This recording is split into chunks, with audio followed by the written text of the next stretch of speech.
Mulheres se previnem mais de doenças. Homens só vão ao médico em último caso. Foi o que mostrou um levantamento feito com as sociedades médicas brasileiras. O levantamento constatou que os homens não costumam frequentar os consultórios por conta de 3 barreiras principais, que são cultural, institucional e médica. Hoje no programa Cidadania em Pauta, vamos abordar este assunto e o nosso convidado é o médico urologista José Sartori. Queria agradecer a presença do senhor aqui. Fátima, eu agradeço a oportunidade. Bom, e como anda a saúde do homem? Olha, é mais ou menos como você acabou de dizer. E o que nós esperamos que essa campanha, encampada pelo governo, pelas instituições de classe, consigam realmente fazer com que o homem acorde para cuidar da sua própria saúde. Essas barreiras que nós falamos aqui, culturais, né? As barreiras, por conta de 3 barreiras institucionais, médicas. O que seria isso? Cultural é o seguinte, o homem acredita que realmente é o papel do macho, né? Que ele, primeiro que ele não fica doente, né? E que ele é a pessoa que tem que estar sempre forte para ser o exemplo da casa. E ele tem que ser a força de trabalho da casa. Então, realmente, ele não fica doente ou ele não pode ficar doente. Ele não admite a doença. Isso, evidentemente, tem correspondência com o nível cultural, o nível social. E, por outro lado, exatamente por ele ser o trabalhador da casa, ele acredita também que ele vai perder tempo em fazer uma consulta, ao passo que ele podia estar trabalhando para estar suprindo essa família. E se nós observarmos, hoje, em muitos lares, a força de trabalho é a mulher. Muitos lares, as mulheres que são quem mantém aquela família e elas não deixam de fazer os seus cuidados, de frequentar. Quer dizer, isso já não é mais uma desculpa, Não né? é mais, não é mais. O senhor falou da condição social da pessoa. Quem mais procura o médico? As pessoas com uma posição social melhor ou não? Normalmente sim. Normalmente, quanto mais esclarecido, procuram mais. Né? Essa seria uma regra básica. Felizmente, isso tem mudado muito lentamente, mas tem mudado. Apesar que nós estamos falando de uma região onde a região sudeste, onde você tem uma informação melhor, um nível melhor, mas se você jogar isso para o Brasil inteiro, existem grandes diferenças. É verdade que o homem vive menos que a mulher? É verdade, às custas dessas situações. Quando nós falamos em saúde do homem, nós vamos englobar não só a parte médica, mas a parte do que envolve todo o crescimento, o desenvolvimento masculino. O homem morre mais é mais assassinado, tem mais acidentes. Mais em brigas, corre mais exatamente. E as custas disso, de não procurar o atendimento médico, ele atrasa sempre ao que poderia ser uma coisa simples, fácil de ser cuidada, fácil de ser controlada e fácil de ser prevenida. Normalmente, quando ele chega, já chega sempre numa situação sempre mais grave, o que evidentemente vai tornar isso uma possibilidade de morte maior. A gente tem que procurar o médico só quando a gente está doente? Evidentemente não. As mulheres são um exemplo disso, né? Há quanto vocês estão há gerações na frente, sabendo que procurar fazer o preventivo vão lhe dar uma vida muito melhor e muito mais segura.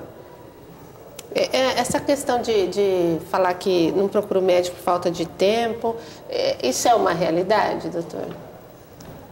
Olha, eu diria para você em termos, porque como que a mulher acha tempo para ir? Né? O homem realmente dá essa desculpa de que normalmente os postos, os ambulatórios, os consultórios estão abertos apenas no horário comercial, no horário que eles estão trabalhando, o que não é verdade. Tá? E se ele precisa de uma consulta, qual o problema dele ir? Quais os cuidados que o homem deve ter com a saúde? Bom, vamos começar a dizer assim, desde jovem, vamos dizer, você pode acostumar esse jovem a frequentar um consultório. Ele precisa perder o medo que ele deve ir ao consultório. Você, desde pequeno, você pode ir educando o menino que tal coisa é normal, que a puberdade é assim, que a época do crescimento de pelo, de mudança de voz, e assim ele vai tendo esse ambiente de saber que o médico vai ser um aliado no decorrer da vida dele. Porque quando a menina tem o período da primeira menstruação, geralmente a mãe leva ela já ao ginecologista. E os meninos cultural, vão? É cultural, não vão, vão, de forma alguma, não vão. E há mudanças significativas também para o homem, né? E um monte de dúvida que cresce, porque eles crescem às vezes com informações dos pais, que se estiverem bem informados, passam boas informações ou não. Ou o que ouve pela rua. E complementando o que você havia perguntado, hoje a gente realmente pede para que os homens, a partir de 40, 45 anos, que realmente firmem essas consultas aos médicos, aos urologistas, aos cardiologistas, enfim, o que for, que são as doenças mais comuns. A partir dos 40? 40 anos. Por quê, doutor? Porque a incidência das doenças começam a ser maior a partir dessa idade. Tá? É uma idade que, então, vamos dizer assim, você pode colocar como um marco para começar a fazer de rotina, para quem não fez anteriormente, de rotina os seus exames. Ok. E quais são as doenças que são mais comuns? Existem doenças que são só do homem, e quais são as mais comuns? Bom, quando nós falamos que só do homem, nós vamos falar de doença de próstata, né? Só essa que é só do homem? Praticamente sim, né? Praticamente sim. E aí sim, volta a considerar que a idade seria essa, de começar a fazer os exames preventivos a partir de 40, 45 anos. Mas quais são as outras doenças que acometem bastante os homens? Você pode, relacionado com a idade também, e voltando para a próstata, quando a gente fala de próstata, estamos falando de câncer de próstata, mas existe uma outra doença tão comum, que é a hiperplasia benigna de próstata, que é o tumor benigno de próstata, que muda a forma dele urinar. O que nós chamamos de DAEM, que é o distúrbio androgênico do envelhecimento masculino, que é a diminuição progressiva da quantidade de hormônio masculino, no caso a testosterona, que pode trazer consequências. Isso começa aos 40 também ou não? Isso praticamente não tem idade, mas como o próprio nome diz, está relacionado com o envelhecimento masculino. Então, evidentemente, são situações que você vai observar com a idade. Bom, a gente ouve falar muito no exame da próstata e os homens têm um pouco de preconceito. Isso está mudando ou continua esse preconceito aí? O preconceito existe e não tem como. O que mudou é que, mesmo com o preconceito, vamos dizer assim, a conscientização dessa consulta, a conscientização de fazer o preventivo, porque hoje todo mundo conhece um parente, um amigo, uma pessoa com câncer de próstata. Isso tem, de uma certa forma, mas tem nos ajudado a que ele venha fazer esses exames preventivos, né? Porque ele viu que a coisa não é conversa. É uma realidade. O senhor tem sentido isso no seu consultório? Quer dizer, tem aumentado a procura? Bastante, sem dúvida. Vamos dizer assim, quando começou os preventivos, 15, 20 anos atrás, você fazia 4, 5 por mês. Hoje você vai 15, 20 por dia. Então, por dia? Por dia. Bom, e o câncer de próstata tem cura? Esse é o nosso objetivo. Quer dizer, tudo que você faz preventivamente, quem faz preventivo de câncer de próstata não está livre de ter o câncer. O que você quer é ter o diagnóstico mais precoce possível para conseguir colocar a terapêutica indicada para cada situação, poder curar esse indivíduo. A gente, bom, não sei se eu estou errada, mas o câncer de útero, ele é muito ocasionado por causa das doenças sexualmente transmissíveis. Sim. O da próstata não tem nada a ver? Não, nós não conhecemos a real etiologia do câncer de próstata. Você tem algumas posições, fumo, alimentação, algumas coisas que você acredita que possa, por algumas evidências, que sejam causadores ou então estimuladores do câncer de próstata, mas a etiologia nós não conhecemos ainda. Bom, além dessa doença, que outras que a gente pode estar falando aqui que atinge muito o homem? Olha, na realidade, você veja que a gente bate sempre na mesma tecla de voltar para a próstata, essas coisas, porque você, como urologista, você tem infinitas doenças, né? Como nós podemos falar de incontinência urinária feminina, nós podemos falar dos cálculos renais, mas isso são coisas muito mais esporádicas do que nós estamos dizendo hoje em relação à próstata, por isso que eu estou insistindo novamente, né? Hoje o câncer de próstata é disparado o câncer mais comum do homem. O câncer que o segundo câncer mais comum do homem e o primeiro e o câncer que mais mata o homem. Qual seria o primeiro? Câncer de pele, não melanoma. Então, esse é o câncer mais comum, de uma forma geral, do homem, mas sim, mas o não que é mais tão mata, agressivo, né? Não é tão o que mais mata realmente é o câncer de próstata. A questão de só homens que são urologistas, ou a gente encontra mulheres também nessa profissão? Não existe, já esse tabu está sendo quebrado, tem muitas colegas urologistas, claro, uma proporção muito inferior à de homens. E é interessante que, como culturalmente a grande maioria dos ginecologistas eram homens, todas as mulheres iam, hoje alguns homens até preferem que sejam consultados pela mulher. Tá? Aqueles que têm, vamos dizer assim, uma aceitação melhor, uma cabeça melhor, não ligam para o sexo do médico. E o homem procura o urologista para falar da sua vida sexual ou não? Com uma certa frequência, muitas vezes empurrado pela própria esposa. Aliás, como tudo, né? A mulher é que empurra para fazer o primeiro exame de próstata, ou a mulher, ou a filha. E quando a situação sexual não vai bem em casa, muitas vezes, e isso é o correto, ela considera, leva o homem para a consulta e vai junto. Que realmente é isso, né? É um problema dele, mas que afeta o casal. Portanto, tem que ser resolvido pelos dois. Ok. E a questão do envelhecimento do homem? Nós temos hoje um cuidado muito grande nesse acompanhamento, mostrar para o homem que o fato de envelhecer não quer dizer que ele está acabado. O homem tinha aquela situação de acreditar que muitas coisas ele não precisava ver mais porque ele estava velho. E hoje nós estamos vendo que o homem está vivendo mais, a população está vivendo mais, e o que a gente quer é que ele envelheça com dignidade, que ele chegue com mais saúde na velhice. Então você vai dar atenção à sua parte muscular, física, mental, explicar o que é normal do envelhecimento e o que não é, o que pode ser melhorado apesar do envelhecimento, como a diminuição gradativa da testosterona, que em alguns casos requer que seja reposta esse hormônio, e a reposição hormonal para o homem, onde há indicação para isso, traz melhoras de vida substancial, tanto para a força muscular, muitas vezes estados semelhantes a uma depressão pode ser melhorada com a reposição hormonal, a libido pode ser melhorada, mesmo a qualidade de ereção. Então, para indivíduos que têm o envelhecimento com esse tipo de queixas, que são provocados, diagnosticado como deficiência de testosterona, pode ter uma vida muito melhor com uma simples reposição de hormônio. Quando que o homem começa a apresentar sinais de envelhecimento nessas questões? Eu queria que o senhor me respondesse depois do intervalo. A gente vai dar uma paradinha, mas volta já já.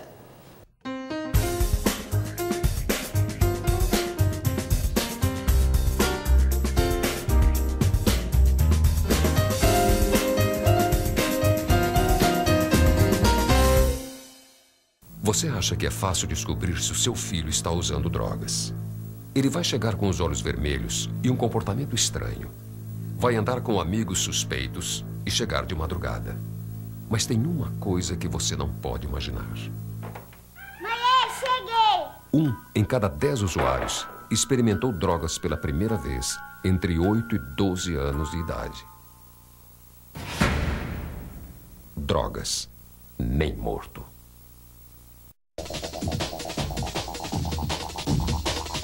Quer saber meu nome? Meu nome é cocaína. Louca pra você cheirar inteirinha. Comigo você vai se sentir dono do mundo. Eu vou te deixar bonito, muito bonito. Depois você vai perder o sono, o apetite. Eu vou devorar o seu nariz.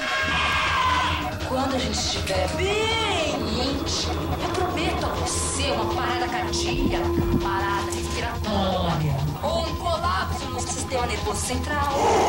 E, meu bem, você vai ver no que dá meter o narizinho aonde não é chamado. Meu nome é cocaína!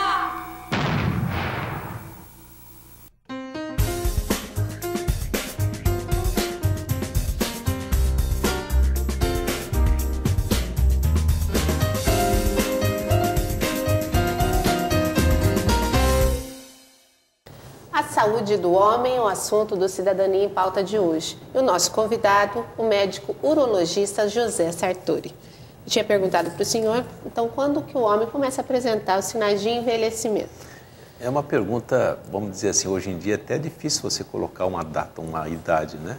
Porque você observa que hoje o homem, vamos dizer, procura ter uma atividade física melhor, ele procura praticamente hoje a vestimenta do homem, do pai e do filho são muito parecidas, quer dizer, então vamos dizer, você pode fazer isso biologicamente falando, a partir de 45, a partir de 50 anos, mas não necessariamente esse homem vai apresentar sinais de envelhecimento, você vai ver pessoas com 60 anos muito bem, muito obrigado. A gente ouve falar muito que a gente chega um pico aos 30, não sei, mais ou menos, e depois já começa a cair. Isso é uma realidade? Não. Isso é um mito, vamos dizer. Não vejo como isso. Eu acho que dificilmente hoje alguma pessoa com 40, 50 anos se sente nessa decadência. Né? Porque realmente não estão com essa cabeça mais. A cabeça hoje é diferente. A pessoa acredita que pode ter uma qualidade de vida melhor. A questão da impotência sexual, o senhor é bastante procurado para isso? Como que é a incidência? Isso também existe tabu, não é? Porque o homem tem vergonha de se declarar como impotente ou que tem algum tipo de disfunção erétil, e isso é verdade. Vamos dizer, o número, a estatística é muito maior do que a gente imagina. Provavelmente 50% dos homens têm ou tiveram algum tipo de disfunção erétil na sua vida. E esse assunto tem que ser resolvido mesmo, porque, primeiro que isso lhe traz um grande problema de origem psicogênica, né? E o seu relacionamento com o sexo oposto fica totalmente prejudicado. Existem casamentos que terminam às custas disso. E há muitas... quais são as causas da impotência? São várias? São várias causas. A causa que eu acredito mais comum nas pessoas sadias, normalmente são de origem psicogênica. E por isso mesmo que o tratamento, apesar de ser urologista, uma porta de entrada, às vezes ele é multidisciplinar, porque você pode precisar de um psicólogo, de um psiquiatra. Se a origem daquele problema for, por exemplo, um problema circulatório, que o pênis nada mais é que ele é irrigado por sangue, então tem que ter uma circulação boa. Então, é um tratamento multidisciplinar. Você, como urologista da atenção, pode ser uma deficiência de hormônio. Né? Algumas doenças podem levar à impotência, além dessa deficiência de hormônio? Hoje, tanto as doenças tipo diabetes, arteriopatias, doenças arteriais, todas são possíveis de levar ao que nós chamamos de disfunção erétil de origem orgânica. Né? E cada um tem que ser abordado da forma melhor para resolver aquele tipo de problema. Mas diante da experiência do senhor, o senhor acha que a maioria é de origem psicológica? Quando a pessoa é sadio, quer dizer, não é diabético, não tem hipertensão, não usa medicamentos, que tem medicamentos também que acabam influenciando na qualidade da ereção, a grande maioria é de origem psicogênica. Depois de tudo que a gente falou aqui, dessa dificuldade, né, do homem chegar ao consultório por N motivos, eu fico imaginando como chega um homem no consultório com um problema desse. Deve ser bastante complicado. Ele se sente humilhado. Na realidade, eu costumo dizer que eu, sem querer ser adivinho, mas quando ele senta na cadeira, você já imagina que ele vai se queixar a respeito disso. Né? E também tem o contrário, eles chegam com queixas vagas que você não consegue entender, para depois, no final, ou ele se queixar da parte sexual dele, ou faz toda a consulta, faz todo o preventivo de qualquer outra coisa. A hora que ele vai se levantar, ele fala, mas tem um negócio, a minha parte sexual não está boa, sabe? Então você começa tudo de novo, que é um outro assunto, é uma outra pesquisa, é uma outra investigação. Certo. Quer dizer que... E cuidar, doutor? Assim, as pessoas que têm esse tipo de problema, elas conseguem se curar, ficar bem? Conseguem. Cada situação é uma situação, né? O que você precisa é acreditar que alguma coisa pode ser feita. Nós não estamos prometendo milagres, e aliás, o que a gente cansa de ver em revistas, clínicas prometendo curas milagrosas, e não são assim. Você tem limites para você atender, Mas dentro daquilo que pode ser oferecido para cada paciente e dentro daquilo que ele aceita do que é oferecido, ele pode ser resolvido o problema dele. Quer dizer, é bem melhor procurar o médico, né? Porque muita gente com tanto medo nem procura, Não procura, né? E fica com aquela situação e, enfim, acaba convivendo de uma forma muito debilitada às custas disso. Bom, campanhas no sentido de levar o homem ao consultório médico, o senhor acha que são válidas? São válidas. Nós, da Sociedade Brasileira de Urologia, mantemos um certo nível de campanhas, não só na televisão, como nas ruas. Há pouco tempo, nós costumamos fazer mutirões de cirurgias de câncer de fimose no Nordeste, onde o índice de câncer de pênis é muito alto. O câncer de pênis está muito... Existe o câncer de pênis também? Existe. A gente ouve falar muito pouco, né? Porque ela é uma doença de baixa incidência na nossa região. Mas no Norte e Nordeste, que isso está muito relacionado com o nível da higiene, ele tem incidência muito alta. Então, nós costumamos fazer caravanas que vai à rua mesmo, mostrar os perigos. E fazemos também campanhas tipo mutirão de cirurgia de fimose, sabe? Quer dizer que o câncer de pênis seria Na maioria das vezes, por falta de higiene. Nossa. E aí, então, essas campanhas são mais nesses locais mais lugares longínquos, né? onde você tem um número maior de casos. Já se estudaram a possibilidade de criar selos de qualidade para as empresas que incentivam seus homens a procurarem a sua saúde, né? Sim. O que o senhor acha disso? Eu acharia fantástico, porque a empresa ganha porque ela vai ter um grupo de pessoas saudáveis, né? Elas tratam os seus problemas ou controlam os seus problemas antes que eles se compliquem, né? Uhum. E para o empregado seria fantástico, porque essa empresa está preocupada com a saúde dele, oferece isso a ele. Isso seria sensacional, vamos dizer. Bom, a gente ouve falar, assim, a gente entrevista outros médicos, a questão do exercício físico, da boa alimentação, tudo isso influencia na saúde de um modo geral. E também, né, na especialidade do senhor, esse tipo de cuidado também é importante? Sem dúvida. Quando nós falamos de câncer de próstata, uma das possibilidades é a alimentação. Quando nós falamos do envelhecimento, a atividade física é fundamental. Porque se você quer envelhecer, você tem que envelhecer com dignidade. Então, você envelhecer com dignidade, você tem que andar corretamente, não tem que arrastar os pés, tem que sentar e se levantar da cadeira sem se apoiar em nada. Uhum. Você tem que ter a forma física e a dieta vai ser importante para qualquer situação. Uhum. Né? O ideal de uma atividade física seria qual? Assim? O que tivesse dentro do limite de cada um. Você não pode exigir que todos façam a mesma coisa.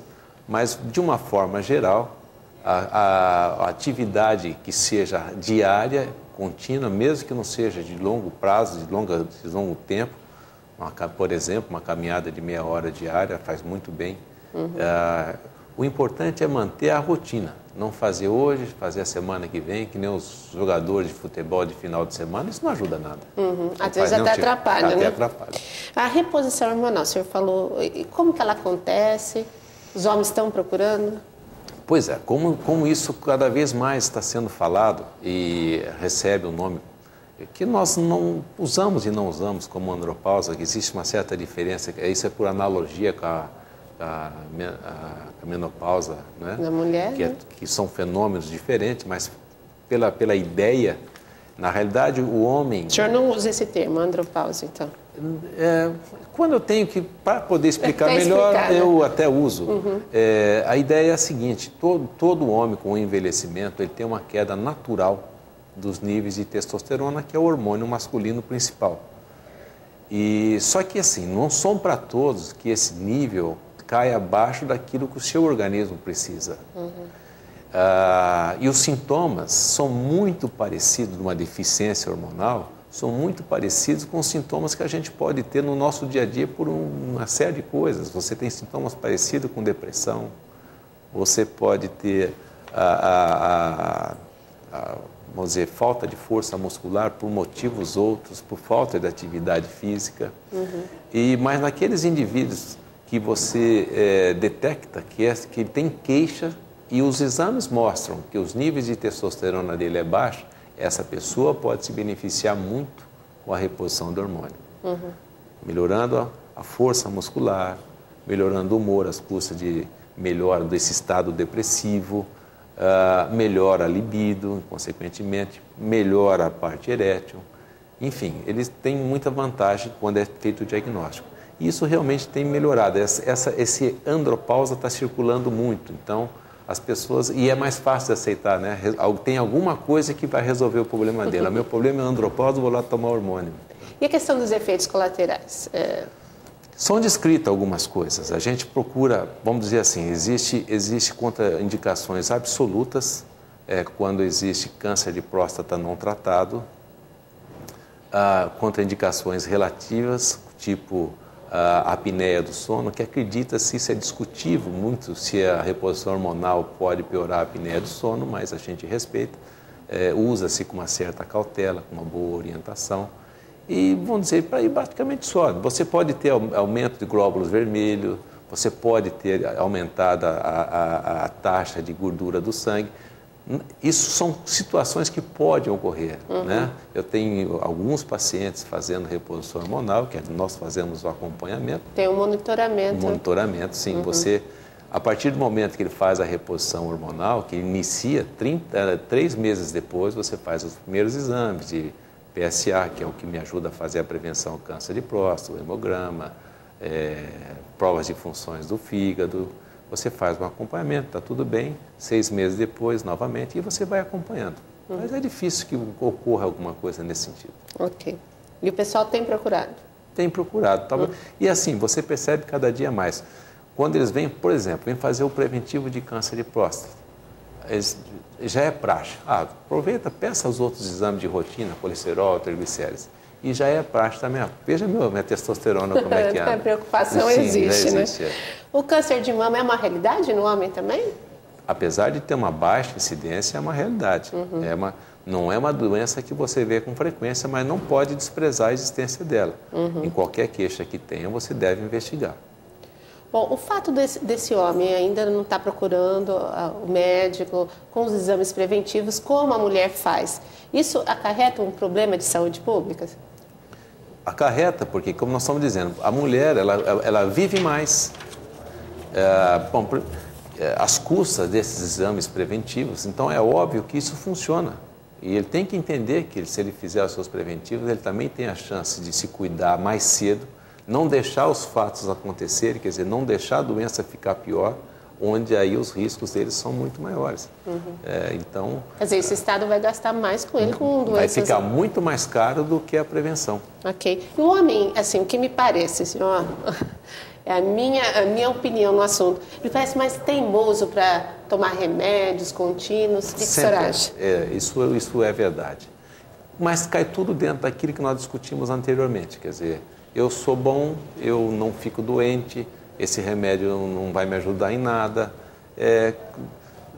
Vamos dizer, funciona tudo dentro desse conceito de masculinidade dele. Acho que isso pode ser ferido de alguma forma. Bom, o urologista é o médico do homem?